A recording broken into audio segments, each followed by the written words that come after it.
핸드폰을 잠시 내려놓으세요. 쉬지 말고 기도하라. 지금 이 순간 세상의 소음을 멈추고 하나님께 집중하세요. 아멘.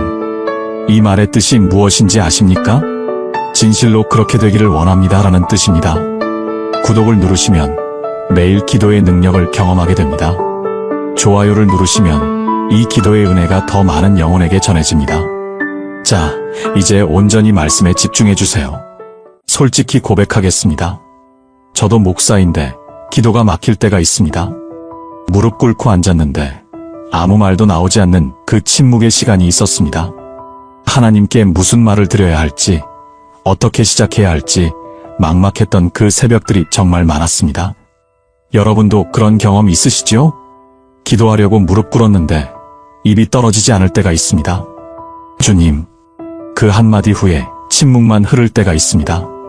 옆 사람들은 뜨겁게 기도하는데 나만 말문이 막혀버린 것 같을 때가 있죠. 그럴 때마다 이런 생각이 듭니다. 나는 왜 이렇게 기도를 못할까? 다른 사람들은 저렇게 잘하는데 나만 안 되는 것 같아. 하나님께서 내 기도를 들으실까? 특히 힘든 일이 생겼을 때 더 그렇습니다. 간절한데 말이 나오지 않습니다. 기도해야 하는데 어떻게 기도해야 할지 모르겠습니다. 머릿속은 복잡한데 입술은 굳어버립니다. 그런 경험이 있으신가요? 저는 목회하면서 수없이 많은 성도님들을 만났습니다. 그분들이 가장 많이 하시는 고민이 바로 이것이었습니다. 목사님, 저 기도를 어떻게 하는지 모르겠어요. 말씀을 읽으면 은혜가 되는데 막상 기도하려면 막막해요. 기도 제목은 많은데 어떻게 기도해야 할지. 60년, 70년을 신앙생활 하신 분들도 똑같이 말씀하십니다. 평생 기도했는데도 여전히 기도가 어렵다고 하십니다. 이게 무슨 일입니까? 왜 우리는 이렇게 기도가 어려울까요? 그런데 오늘 제가 여러분께 정말 놀라운 소식을 전하려고 합니다. 기도가 안 될 때, 말이 막혔을 때, 무슨 말을 해야 할지 모를 때가 있죠? 바로 그때 기억해야 할 7가지 말씀이 있습니다. 이 7가지만 기억하시면 됩니다. 복잡하게 생각하실 필요 없습니다. 긴 기도를 하실 필요도 없습니다. 화려한 기도를 하실 필요도 없습니다. 단지 이 7가지 말씀만 붙들고 계시면 됩니다. 그러면 여러분의 기도가 살아납니다. 막혔던 입이 열립니다. 굳어졌던 마음이 녹아납니다. 하나님과의 대화가 다시 시작됩니다. 오늘 이 시간 여러분의 기도 인생이 완전히 달라질 것입니다. 기도가 막혔던 그 모든 시간들이 은혜로 바뀔 것입니다. 지금부터 하나씩 함께 나누겠습니다. 마음을 열고 들어주세요. 기도가 안 될 때 가장 먼저 기억해야 할 말씀이 있습니다. 로마서 8장 26절에서 27절 말씀입니다. 이와 같이 성령도 우리의 연약함을 도우시나니 우리는 마땅히 기도할 바를 알지 못하나 오직 성령이 말할 수 없는 탄식으로 우리를 위하여 친히 간구하시느니라. 마음을 살피시는 이가 성령의 생각을 아시나니 이는 성령이 하나님의 뜻대로 성도를 위하여 간구하심이니라. 이 말씀이 무슨 뜻입니까? 우리가 기도할 말을 잃었을 때가 있습니다. 너무 아파서 말이 나오지 않을 때가 있습니다. 너무 막막해서 무슨 말을 해야 할지 모를 때가 있습니다. 바로 그때 성령님께서 대신 기도해 주신다는 것입니다. 여러분이 말을 못해도 괜찮습니다. 여러분이 무슨 말을 해야 할지 몰라도 괜찮습니다. 성령님께서 여러분을 위해 친히 간구하고 계시기 때문입니다. 이것이 얼마나 놀라운 은혜입니까?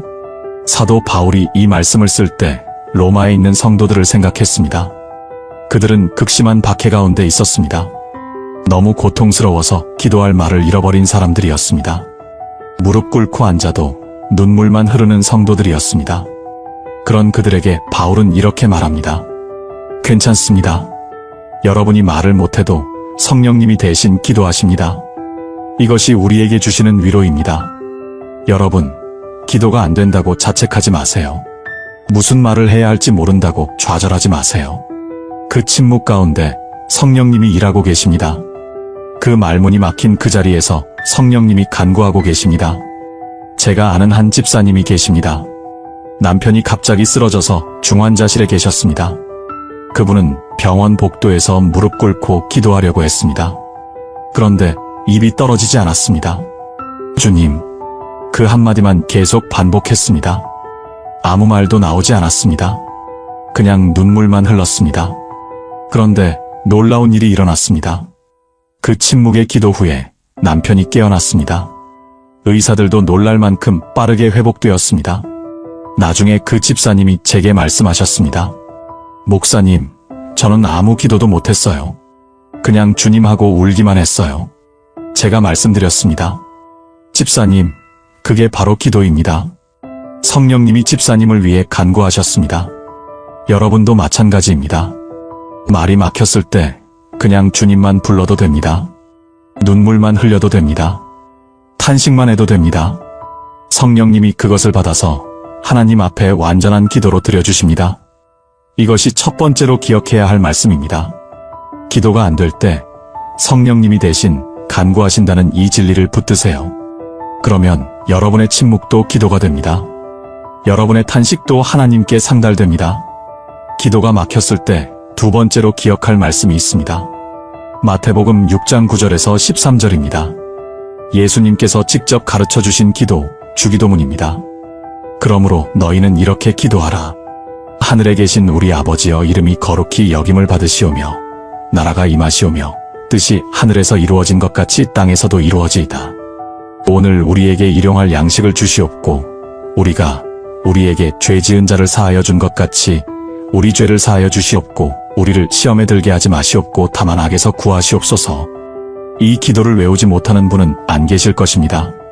그런데 이 기도가 얼마나 큰 은혜인지 아십니까?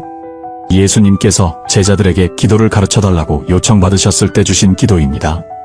제자들도 우리와 똑같았습니다. 기도하는 방법을 몰라서 물어봤습니다. 주님, 우리에게 기도를 가르쳐 주소서. 그때 예수님께서 주신 것이 바로 이 주기도문입니다. 이 기도 안에 모든 것이 다 들어 있습니다. 하나님께 대한 찬양이 있습니다. 우리의 필요에 대한 간구가 있습니다. 용서에 대한 고백이 있습니다. 보호에 대한 요청이 있습니다.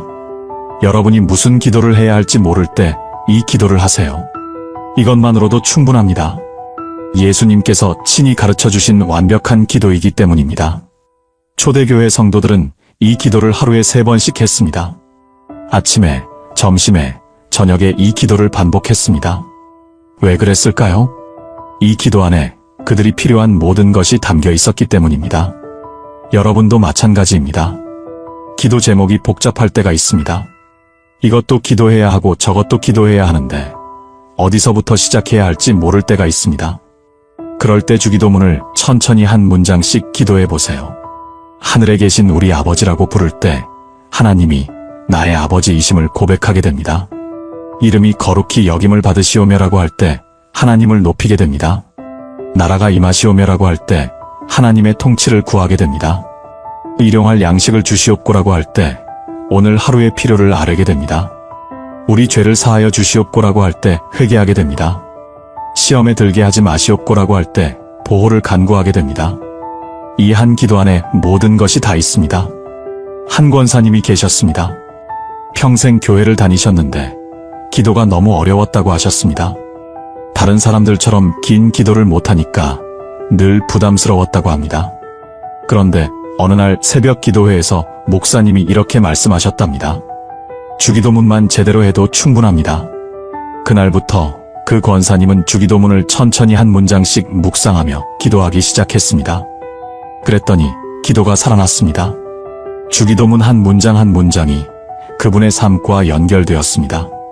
일용할 양식을 구할 때 손자들의 얼굴이 떠올랐습니다. 죄를 사하여 주옵소서 할 때 용서하지 못했던 사람이 생각났습니다. 시험에 들지 않기를 구할 때 연약한 자신을 돌아보게 되었습니다. 이제 그분은 가장 좋아하는 기도가 주기도문이라고 하십니다. 여러분도 해보세요. 주기도문을 암송하듯 빨리 하지 마시고 한 문장씩 천천히 묵상하며 기도해보세요. 그러면 이 기도가 얼마나 완벽한 기도인지 깨닫게 될 것입니다. 기도가 막혔을 때 주기도문으로 돌아가세요. 이것이 예수님께서 우리에게 주신 가장 확실한 기도의 길입니다. 세 번째로 기억할 말씀은 데살로니가전서 5장 17절입니다. 쉬지 말고 기도하라. 이 짧은 한 문장이 우리에게 주는 메시지가 무엇입니까? 많은 분들이 이 말씀을 오해합니다. 쉬지 말고 기도하라는 것이 하루 종일 무릎 꿇고 있으라는 뜻이 아닙니다. 24시간 기도원에서 살라는 뜻이 아닙니다. 그것은 불가능합니다. 우리는 일도 해야 하고 가정도 돌봐야 합니다. 그렇다면 이 말씀이 무슨 뜻일까요? 삶의 모든 순간에 하나님을 의식하며 살라는 것입니다. 일하면서도 기도하고, 걸으면서도 기도하고, 밥 먹으면서도 기도하라는 것입니다. 짧게라도 자주 하나님께 말을 거는 것입니다. 이것이 바로 쉬지 않는 기도입니다. 초대교회의 사막교부들은 이것을 호흡 기도라고 불렀습니다. 숨 쉬는 것처럼 자연스럽게 기도하라는 것입니다. 숨을 쉬지 않으면 죽는 것처럼 기도하지 않으면 영적으로 죽는다는 것입니다. 그들은 짧은 기도문을 만들어서 하루 종일 반복했습니다. 주 예수 그리스도여, 나를 불쌍히 여기소서. 이 한 문장을 숨 쉬듯이 반복했습니다. 일할 때도, 걸을 때도, 쉴 때도 이 기도를 했습니다. 그렇게 하나님과 끊임없이 연결되어 있었습니다. 여러분도 이렇게 할 수 있습니다. 긴 기도를 하지 못해도 괜찮습니다. 짧게라도 자주 하나님께 말을 거세요. 주님, 감사합니다. 주님, 도와주세요. 주님, 함께 해주세요. 이런 짧은 기도를 하루에 수십 번 하세요. 그것이 바로 쉬지 않는 기도입니다. 한 집사님 이야기를 들려드리겠습니다. 그분은 식당에서 일하십니다. 아침부터 저녁까지 바쁘게 일하십니다. 교회 새벽 기도회에 나갈 시간도 없고 긴 기도를 할 여유도 없습니다. 그래서 늘 죄책감이 있었습니다. 나는 기도를 제대로 못하는 사람이구나. 그런데 어느 날 목사님이 이 말씀을 전했습니다. 쉬지 말고 기도하라는 것은 짧게라도 자주 하라는 것입니다. 그날부터 그 집사님의 기도 생활이 바뀌었습니다. 식당 문을 열 때 주님, 오늘도 함께 해주세요라고 기도합니다. 손님이 들어올 때 주님, 이분들을 축복하소서라고 기도합니다. 음식을 만들 때 주님, 이 음식으로 사람들이 힘을 얻게 하소서라고 기도합니다. 힘들 때 주님, 힘 주세요라고 짧게 기도합니다. 하루에 수십 번, 수백 번 이렇게 짧은 기도를 합니다. 그랬더니 놀라운 일이 일어났습니다. 일하는 것이 기도가 되었습니다. 식당이 기도실이 되었습니다. 하나님이 늘 함께 계신다는 것을 느끼게 되었습니다. 이제 그분은 가장 행복한 기도 생활을 하신다고 합니다. 여러분도 할 수 있습니다. 아침에 눈 뜰 때 주님, 감사합니다라고 하세요. 버스를 탈 때 주님, 안전하게 지켜주소서라고 하세요. 일할 때 주님, 지혜를 주소서라고 하세요. 밥 먹을 때 주님, 이 양식 주셔서 감사합니다라고 하세요. 잠들 때 주님, 오늘도 함께 해주셔서 감사합니다라고 하세요. 이것이 바로 쉬지 않고 기도하는 것입니다. 긴 기도를 못해도 괜찮습니다. 화려한 기도를 못해도 괜찮습니다. 짧게라도 자주 하나님께 말을 거세요. 그것이 하나님께서 원하시는 기도입니다. 네 번째로 기억할 말씀은 마태복음 18장 19절에서 20절입니다. 진실로 다시 너희에게 이르노니 너희 중에 두 사람이 땅에서 합심하여 무엇이든지 구하면 하늘에 계신 내 아버지께서 그들을 위하여 이루게 하시리라. 두세 사람이 내 이름으로 모인 곳에는 나도 그들 중에 있느니라. 혼자 기도하는 것이 어려울 때가 있습니다. 집에서 무릎 꿇고 기도하려고 하는데 잡념이 밀려옵니다. 혼자 있으니까 나태해집니다. 기도하다가 딴 생각을 하게 됩니다. 그럴 때 함께 기도하세요. 두세 사람만 모여도 됩니다. 예수님께서 그 가운데 계신다고 약속하셨습니다. 이것이 얼마나 놀라운 약속입니까? 많은 사람이 필요한 것이 아닙니다. 큰 교회가 필요한 것이 아닙니다. 단 두세 사람만 모여도 예수님이 함께 하신다는 것입니다. 초대교회는 이 말씀대로 살았습니다. 그들은 가정마다 모여서 함께 기도했습니다. 사도행전 12장을 보세요. 베드로가 감옥에 갇혔을 때 교회가 무엇을 했습니까? 마가의 다락방에 모여서 간절히 기도했습니다. 그 기도의 결과 천사가 베드로를 구출했습니다. 감옥 문이 저절로 열렸습니다. 이것이 함께 모여 기도하는 능력입니다. 여러분 중에 혼자 기도하기 힘든 분 계십니까? 두세 명이라도 모이세요. 부부가 함께 기도하세요. 친구와 함께 기도하세요. 이웃과 함께 기도하세요. 그러면 예수님께서 그 가운데 계십니다. 저희 교회에 한 권사님이 계십니다. 남편이 아직 믿지 않으십니다. 혼자 새벽 기도 나가려고 하면 남편이 싫어합니다. 혼자 방에서 기도하려고 하면 집안일이 눈에 보입니다. 기도가 너무 힘들었습니다. 그런데 같은 아파트에 사는 집사님을 만났습니다. 그 집사님도 비슷한 상황이었습니다. 둘이 의논해서 일주일에 2번 만나서 함께 기도하기로 했습니다. 아침 일찍 한 집에 모여서 30분씩 함께 기도합니다. 서로의 가정을 위해 기도하고 자녀들을 위해 기도합니다. 남편들의 구원을 위해 기도합니다. 그랬더니 기도가 살아났습니다. 혼자서는 하지 못했던 기도를 함께 할 수 있게 되었습니다. 더 놀라운 것은 그 기도의 응답이 나타나기 시작했다는 것입니다. 한 분의 남편이 먼저 교회에 나오기 시작했습니다. 자녀들이 변화되기 시작했습니다. 두 가정에 평안이 찾아왔습니다. 이것이 함께 기도하는 능력입니다. 여러분, 혼자 기도하기 힘들면 함께 하세요. 교회 안에서 기도 동역자를 찾으세요. 같은 아파트, 같은 동네에 사는 성도를 찾으세요. 일주일에 한 번이라도 함께 모여서 기도하세요. 그러면 예수님께서 그 가운데 계십니다. 여러분의 기도를 들으십니다. 여러분의 간구에 응답하십니다. 혼자가 아닙니다. 함께 기도할 때 능력이 나타납니다. 이것이 4번째로 기억해야 할 말씀입니다. 5번째로 기억할 말씀은 마태복음 7장 7절에서 8절입니다. 구하라 그리하면 너희에게 주실 것이요 찾으라 그리하면 찾아낼 것이요 문을 두드리라 그리하면 너희에게 열릴 것이니 구하는 이마다 받을 것이요 찾는 이는 찾아낼 것이요 두드리는 이에게는 열릴 것이니라. 기도가 응답되지 않는다고 느낄 때가 있습니다. 아무리 기도해도 변하는 것이 없는 것 같습니다. 하나님이 듣지 않으시는 것 같습니다. 그럴 때 이 말씀을 기억하세요. 구하라, 찾으라, 두드리라. 이 3가지 동사가 중요합니다. 원어로 보면 이것은 계속 구하고, 계속 찾고, 계속 두드리라는 의미입니다. 한 번 하고 끝나는 것이 아닙니다. 포기하지 말고 계속하라는 것입니다. 예수님께서 왜 이렇게 말씀하셨을까요? 하나님이 우리의 간절함을 보시기 때문입니다. 우리가 정말로 원하는지 확인하시기 때문입니다. 우리의 믿음을 키우시기 때문입니다. 누가복음 18장에 불의한 재판관의 비유가 나옵니다. 한 과부가 재판관에게 계속 찾아가서 호소합니다. 재판관은 하나님도 두려워하지 않고 사람도 무시하는 사람이었습니다. 그런데 그 과부가 계속 찾아오니까 귀찮아서 그녀의 억울함을 풀어줍니다. 예수님께서 이 비유를 들려주시며 말씀하십니다. 불의한 재판관도 계속 구하니까 들어주는데 하물며 하나님이 밤낮 부르짖는 자들의 기도를 들어주지 않으시겠느냐고 말입니다. 이것이 무슨 뜻입니까? 포기하지 말라는 것입니다. 한두 번 기도하고 응답이 없다고 포기하지 말라는 것입니다. 계속 구하고 계속 찾고 계속 두드리라는 것입니다. 그러면 반드시 응답하신다는 것입니다. 한 어머니가 계셨습니다. 아들이 대학에 들어간 후 교회를 떠났습니다. 어머니는 매일 아들을 위해 기도했습니다. 새벽마다 무릎 꿇고 아들의 이름을 불렀습니다. 1년이 지나도 아들은 변하지 않았습니다. 2년이 지나도 여전했습니다. 3년, 4년이 지나도 아들은 교회에 오지 않았습니다. 주변 사람들이 말했습니다. 이제 포기하세요. 아들도 다 컸는데 본인이 선택할 일이에요.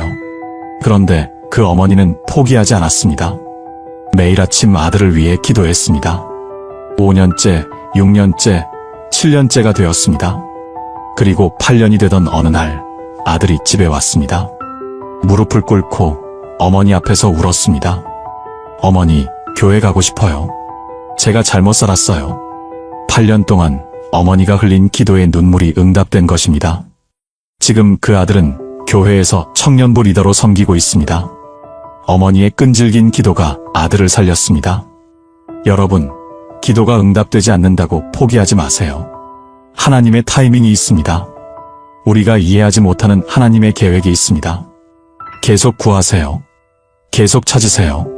계속 두드리세요. 그러면 반드시 주실 것이고 찾아낼 것이고 열릴 것입니다. 이것이 예수님의 약속입니다. 이 약속을 믿고 붙드세요. 포기하지 마세요. 6번째로 기억할 말씀은 마가복음 11장 23절입니다. 내가 진실로 너희에게 이르노니 누구든지 이 산 떨어들리어 바다에 던져지라 하며 그 말하는 것이 이루어질 줄 믿고 마음에 의심하지 아니하면 그대로 되리라. 기도할 때 우리는 종종 의심합니다. 정말 될까? 하나님이 정말 들으실까? 이렇게 큰 문제가 해결될 수 있을까? 이런 의심이 우리의 기도를 막습니다. 예수님께서 이 말씀을 하실 때 제자들에게 무엇을 가르치려고 하셨습니까? 믿음의 능력을 가르치시려고 하신 것입니다. 의심하지 말고 믿으라는 것입니다. 산을 옮기는 것은 불가능해 보입니다. 상식적으로 말이 안 됩니다.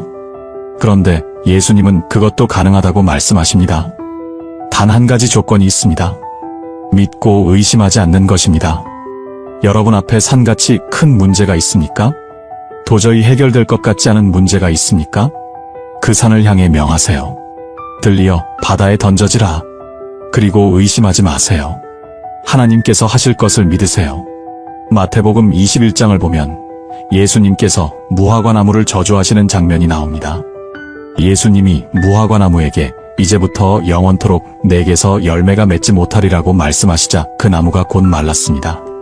제자들이 놀라서 물었습니다. 어떻게 무화과나무가 곧 말랐나이까? 예수님께서 대답하셨습니다. 만일 너희가 믿음이 있고 의심하지 아니하면 이 무화과나무에게 된 이런 일만 할 뿐 아니라 이 산더러 들려 바다에 던져지라 하여도 될 것이요. 말씀하시고 믿으면 됩니다. 의심하지 않으면 됩니다. 한 집사님의 간증입니다. 건강검진에서 큰 병이 발견되었습니다. 의사가 말했습니다. 수술해야 합니다. 그런데 성공률이 높지 않습니다. 그분은 집에 와서 무릎을 꿇었습니다. 그리고 그 병을 향해 명령했습니다. 예수님의 이름으로 명하노니 이 병아 물러가라. 매일 그렇게 기도했습니다. 의심하지 않으려고 애썼습니다. 하나님께서 치유하실 것을 믿었습니다. 한 달 후 다시 검사를 받았습니다. 의사가 놀라며 말했습니다. 이상하네요. 병소가 많이 줄어들었어요. 수술이 필요 없을 수도 있겠습니다. 3개월 후 다시 검사했을 때 완전히 사라졌습니다. 의사도 기적이라고 말했습니다. 믿음의 기도가 그 산을 옮긴 것입니다. 여러분도 할 수 있습니다. 여러분 앞에 산을 향해 명하세요. 그리고 의심하지 마세요. 하나님께서 하실 것을 믿으세요. 산이 옮겨지는 것을 보게 될 것입니다. 마지막 7번째로 기억할 말씀은 데살로니가전서 5장 16절에서 18절입니다. 항상 기뻐하라. 쉬지 말고 기도하라. 범사에 감사하라. 이것이 그리스도 예수 안에서 너희를 향하신 하나님의 뜻이니라. 기도가 막혔을 때 가장 좋은 방법이 무엇인지 아십니까? 감사하는 것입니다. 감사로 시작하는 것입니다. 기도 제목이 산더미처럼 쌓여 있어도 먼저 감사하세요. 문제가 아무리 커도 먼저 감사하세요. 감사는 우리의 마음을 여는 열쇠입니다. 감사는 하나님 앞으로 나아가는 문입니다. 시편 100편 4절을 보세요. 감사함으로 그의 문에 들어가며 찬송함으로 그의 궁정에 들어가서 그에게 감사하며 그의 이름을 송축할지어다. 감사함으로 하나님의 문에 들어갑니다. 감사가 먼저입니다. 간구가 나중입니다. 우리는 종종 반대로 합니다. 하나님 앞에 나가서 바로 문제부터 이야기합니다. 주님, 이것 좀 해결해 주세요. 저것 좀 고쳐주세요. 그것도 기도입니다. 그런데 더 좋은 방법이 있습니다. 먼저 감사하는 것입니다. 주님, 오늘도 숨 쉬게 하시니 감사합니다. 주님, 오늘 아침을 맞이하게 하시니 감사합니다. 주님, 가족이 있어서 감사합니다. 이렇게 감사로 시작하면 마음이 열립니다. 하나님께 집중하게 됩니다. 문제보다 하나님이 더 크다는 것을 깨닫게 됩니다. 빌립보서 4장 6절에서 7절을 보세요. 아무것도 염려하지 말고 다만 모든 일에 기도와 간구로 너희 구할 것을 감사함으로 하나님께 아뢰라. 그리하면 모든 지각에 뛰어난 하나님의 평강이 그리스도 예수 안에서 너희 마음과 생각을 지키시리라. 감사함으로 구하라고 했습니다. 그러면 평강이 온다고 했습니다. 이것이 하나님의 약속입니다. 한 권사님이 계셨습니다.